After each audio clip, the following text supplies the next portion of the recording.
Hello friends, welcome to மக்கள் சேவை channel. இன்றைக்கி நம்ம ஒரு முக்கியமான இன்ஃபர்மேஷன் பற்றி தான் பார்க்க போகிறோம். அதாவது பட்டா மாற்றம் குறித்து தமிழக அரசு முக்கிய அறிவிப்பை வெளியிட்டிருக்காங்க. இப்போ இதை பற்றின மொத்த இன்ஃபர்மேஷன் தான் இந்த வீடியோ பார்க்க போகிறோம். இந்த வீடியோ ஸ்கிப் பண்ணாமல் ஃபுல்லாக பாருங்கள். அது மட்டுமல்ல, இந்த வீடியோ நிறைய பேருக்கு ஷேர் பண்ணுங்க. ஓகே, அதாவது பட்டா டிரான்ஸ்ஃபர் குறித்து முக்கிய அறிவிப்பை தமிழக அரசு நில அளவைத்துறையை பார்த்தா நடவடிக்கை எடுத்துருக்காங்க. அதை குறித்து பத்திரிகை செய்தியிலே வெளியிட்டிருக்காங்க பாருங்க. அதாவது உட்பிரிவு உருவாக்க வேண்டிய பட்டா மாறுதல் விண்ணப்பங்களை ஆன்லைன் முறையில் மட்டுமே ஆய்வு செய்ய வேண்டும் என நில அளவைத்துறை உத்தரவிட்டிருக்காங்க.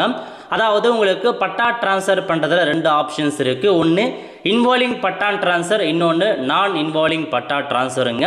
ஸோ இப்போ நீங்கள் உட்பிரிவு உருவாக்க போகிறீங்க அப்படின்னா நீங்கள் சப்டிவிஷன் பண்ணி சர்வேயர் அளந்து உங்களுக்கு சப்டிவிஷன் பண்ணி வேறு எஃப்எம்பி எல்லாமே ப்ரொவைட் பண்ணுவாங்க. நீங்கள் நார்மலாக சப்டிவிஷன் பண்ணாமல் இருக்கீங்க அப்படின்னா நீங்கள் டேரெக்டாக பட்டா டிரான்ஸ்ஃபர் உங்களுடைய அப்ளிகேஷன் விஓ கிட்ட போகும், ஒரு வெரிஃபை பண்ணி தாசார் ஆர்ஐட்லாம் போய் டேரெக்டாக பட்டா அப்ரூவல் கொடுத்துருவாங்க. பட் நீங்கள் சப்டிவிஷன் பண்ண போகிறீங்க அப்படின்னா விஓ கிட்ட போய் சர்வேயர் கிட்ட போய் சர்வேயர் அளந்து முடிச்சு அதுக்கப்புறம் தாசார்கிட்ட போயிட்டு தான் அப்ரூவல் ஆகுங்க.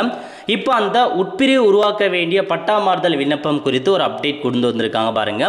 தமிழகத்தில் வீடு மனை போன்ற சொத்துக்களை வாங்குவோர் பத்திரப்பதிவு முடிந்ததும் பட்டாவில் பெயர் மாற்றம் செய்ய விண்ணப்பிக்கின்றன.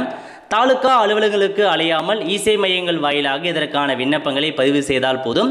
இசேவை மையங்களிலிருந்து விண்ணப்பங்கள் சம்பந்தப்பட்ட கிராம நிர்வாக அலுவலருக்கு ஆன்லைன் வாயிலாக அனுப்பப்படும். அதில் நிலத்தை மீண்டும் அளந்து உட்பிரிவு எண் உருவாக்க வேண்டிய தேவையில் உள்ள விண்ணப்பங்கள் நில அளவையாளருக்கு அனுப்பப்படும்.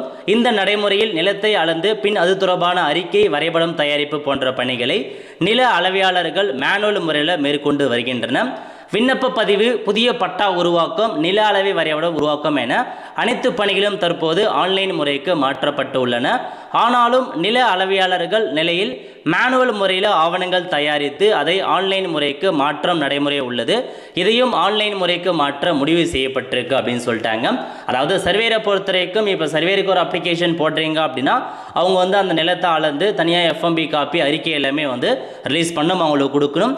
அது எல்லாமே பார்த்தா அவங்க மேனுவல் முறையில் பண்ணிட்டு வராங்க. மேனுவலில் பண்ணிவிட்டு அதுக்கப்புறம் ஆன்லைனில் ஏற்றுறாங்க அப்படின்ற மாரி இப்போ தகவல் வெளியேறிருக்கு. ஸோ இதுக்கப்புறம் மேனுவலாக எதுவுமே இருக்கக்கூடாது, முழுக்க எல்லாமே ஆன்லைன் மூலமாக மட்டும்தான் இருக்கணும் அப்படின்ற மாரி தெரிவிச்சிருக்காங்க. இது குறித்து நில அளவைத்துறை அதிகாரி ஒருவர் கூறியதாவது, உட்பிரிவுடன் கூடிய பட்டா மாறுதல் பணிகளை விரைவுபடுத்த வருவாய்த்துறை நடவடிக்கை எடுத்து வருகிறது. இதனால் மனுக்கள் மீதான ஆய்வு, துறை ரீதியாக குறிப்புகள் எழுதல் போன்ற பணிகளை ஆன்லைன் முறையிலே மேற்கொள்ள உத்தரவிடப்பட்டுள்ளது. இதே போல தற்போது நிலத்தை அளந்து அது தொடர்பான குறிப்புகள் எழுதுதல், வரைபடம் அளித்தல் போன்ற பணிகள் மேனுவல் முறையில் மேற்கொள்வதை நிறுத்தவும் உத்தரவிடப்பட்டுள்ளது. அனைத்து நில அளவையாளர்களும் தங்களுக்கு வழங்கப்பட்டுள்ள லேப்டாப்பை பயன்படுத்தி ஆன்லைன் முறையில் மட்டுமே பணிகளை மேற்கொள்ள வேண்டும். அதற்கேற்ப தொழில்நுட்ப வசதிகள் மேம்படுத்த நடவடிக்கை எடுக்கப்பட்டுள்ளது. இதனால் பொதுமக்களுக்கு 30 நாட்களுக்குள் உட்பிரிவுடன் கூடிய பட்டா மாறுதல் கிடைக்கும். இவ்வாறு அவர் சொல்லியிருக்காரு. ஸோ 30 நாட்களுக்குள்ளே நீங்கள் பட்டா டிரான்ஸ்ஃபர் அப்ளை பண்ணுறீங்க அப்படின்னா கண்டிப்பாக அதுக்கான ரெஸ்பான்ஸ் பண்ணியே ஆகணும். நீங்கள் ஒரு அப்ளை பண்ணுறீங்க அப்படின்னா 30 நாட்களுக்குள்ளார உங்கள் அப்ளிகேஷன் அக்செப்ட் ஆச்சா ரிஜெக்ட் ஆச்சா அப்படின்ற மாதிரி கம்ப்ளீட் ஆகணுங்க. ஏன்னா அந்த ரூல்ஸ் ஆல்ரெடி இருக்குது.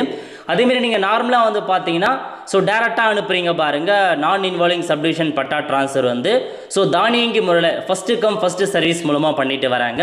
யார் முதல்ல அப்ளை பண்ணுறாங்களோ அவங்க அப்ளிகேஷனை வியூ பண்ணிட்டு அதுக்கப்புறம் தான் நெக்ஸ்ட் அப்ளிகேஷன் போக முடியும். அந்த மாதிரி ஆப்ஷன்லாம் இருக்குது. அதனால் பட்டா டிரான்ஸ்ஃபர் அப்ளை பண்ணுறவங்க நீங்கள் உங்களுடைய லேண்டுக்கு பட்டா டிரான்ஸ்ஃபர் அப்ளை பண்ணோம் அப்படின்னா நீங்களே ஆன்லைன் மூலமாக அப்ளை பண்ணிக்கலாம். அங்கே எப்படி ஆன்லைனில் அப்ளை பண்ணுறது இதை பற்றி நம்ம சேனலில் வீடியோ போட்டிருக்கோம், அதை பார்த்து நீங்களே அப்ளை பண்ணிக்கலாம். ஸோ இதாங்க உங்களுக்கான இன்ஃபர்மேஷன். எல்லாமே மேனுவல் முறையில் கொண்டு வராங்க. அதேமாரி பார்த்தீங்க அப்படின்னா 30 நாட்களுக்குள்ளே உங்களுக்கான எல்லா இனிமே பார்த்தா அப்டேட் பண்ணிடுறாங்க. இதுதான் உங்களுக்கான இன்ஃபர்மேஷன்.